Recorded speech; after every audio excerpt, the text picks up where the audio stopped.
This coming out of the West End of London on Oxford Street, a place that regularly sees plenty of busking going on and has very loose laws and guidelines around who can and can't busk there. Basically, what's gone down is that this one girl, her name is Harmony London, she regularly sings gospel music and plays on her piano right there on the street with everyone else, everyone walking past to listen. She has this volunteer police officer, not even a fully qualified paid police officer, someone who is unpaid, who works for the Metropolitan London Police, gets to wear a uniform, enforce the law, supposedly, shows up, tells her she is not allowed to sing gospel music there. Not she's not allowed to sing music, not that she's not allowed to continue to sing, but specifically because the type of music that she is singing at the moment happens to be Christian music, gospel music, that is somehow not allowed legally. Now Harmony begins to film her interaction with this police officer. She begins to explain to her why she was entirely wrong. This police officer doubles down, and the only thing that she can say to try and back herself up, because she clearly doesn't know the law at all, is that, no, you're not allowed to sing these kind of Christian songs outside of church grounds, she says, unless you have explicit permission from your church. Clearly grasping at straws, clearly completely ludicrous.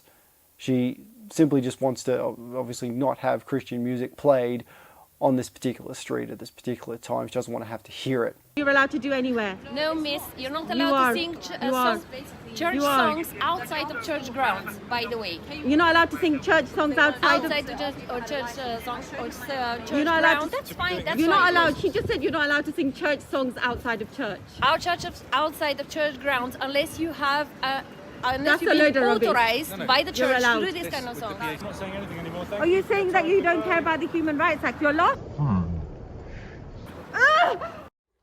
The officer threatened to take away the singer's keyboard and equipment if she didn't stop. Harmony insisted she had a right to be there and that she was breaking no laws, but the officer's persistence meant she eventually felt she had no option but to move on. She told the Daily Mail she felt upset and humiliated by what happened. I'm 20, I'm a quiet person. Although I sing, I don't really like attention, and that's not the sort of attention I seek. I felt very humiliated and small. I felt like my human rights didn't matter. A spokesperson for the Metropolitan Police apologised for the error. The officer was mistaken in saying church songs cannot be sung outside of church grounds. This coming at a time when, since the October 7 attacks, this same police officers in this same city are allowing Muslims to completely block the traffic while they pray. They don't have to go to the mosque to pray. They don't have to go to their homes to pray. No, they're allowed to block roads while they're praying. And this is just not happening in London, but happening all over the world right now. Really what's going on, this speaks to a higher issue. All these issues that we're starting to see happen is really about something bigger. Is that the devil is trying to outlaw and undo Christianity in the West. For a very long time now, Christianity has had a safe haven in the West. And what we're seeing happen right now is that the West is changing. The West is completely upending its entire value system, throwing the baby out with the bathwater politically. And in that process, Christianity has severely come under attack right now. Now look, I ain't going to sit here and say that people who have run churches in the past and people who have been in charge of church organizations, that they should not be held accountable when there have been crimes that occur within their church. I believe anyone who, on the one hand, calls upon the name of Jesus and on the other hand, does any kind of heinous or obscene crimes should be held fully accountable to every extent of the law in that regard. However, what we're seeing happen with examples like I've brought up today is really a grander plan, a grander scheme that the devil is trying to outwork against the church. Basically, the devil's trying to weaponize the West's tolerance against itself to the point where the West will be tolerant to every single religion and faith except Christianity, except anyone who calls upon the name of Jesus to be saved. Tolerance is a completely unheard of idea in many of your Middle Eastern countries. If you were to go to Iran and try to sing Christian music while busking in Iran, in the streets of Tehran right now, you probably wouldn't last more than 10 minutes before the police of vice and virtue show up trying to take you away. So right now what we're seeing is that Christianity is starting to get persecuted here in the West. It's only going to get worse before it gets better, I believe. We also had this come out of Glendale, Arizona. Hans Schmidt, a 26-year-old Army medic, had been shot in the head while he was preaching on the streets at night. Here's a clip of that happening.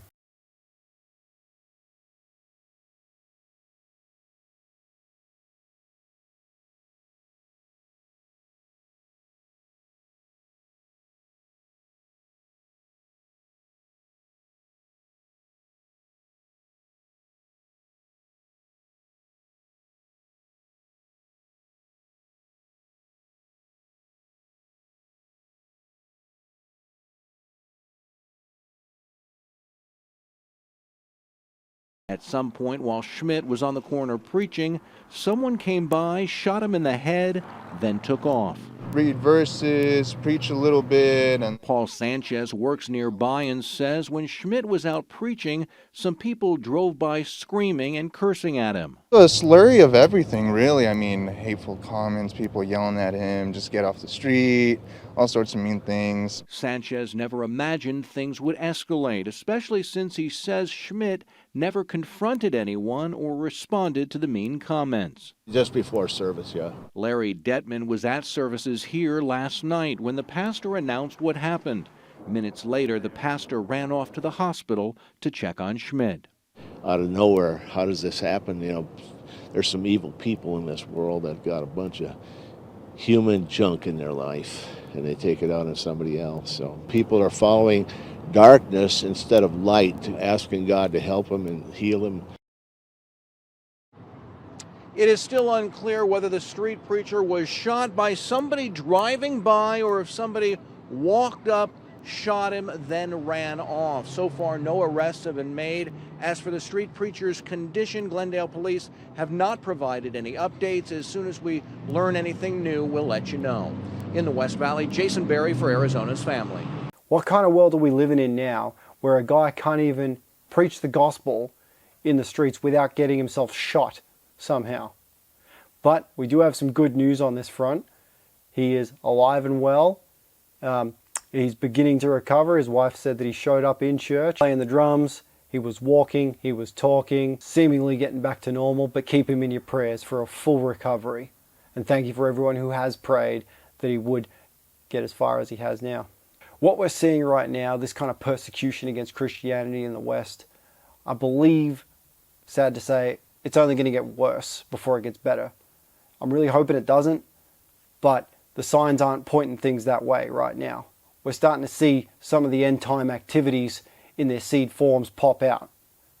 We're starting to see people turning against Christianity in the West, in the institutions, in our politicians, in our police, tolerant of every other religion except anything to do with Jesus. So right now what we need to do, we need to start praying. We need to start mobilizing the church to be a force to be reckoned with. Not in a warfare sense, not necessarily in a political sense, but definitely in a spiritual sense.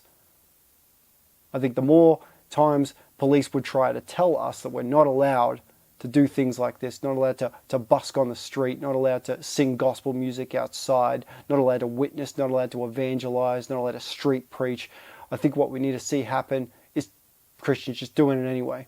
Christians just pushing back the boundaries anyway. Christians showing up on social media, bringing the gospel in every sense that they get. I'm not even the biggest Christian social media influencer out there at all, by any means. I'm not even the best guy for this job right now. But I'm doing it anyway because I know it needs to be done. Because I know we're living in a time when the church needs to start stepping forward. We're not supposed to be passive Christians. But let me know what you guys think in the comments. God bless you. Have a great day.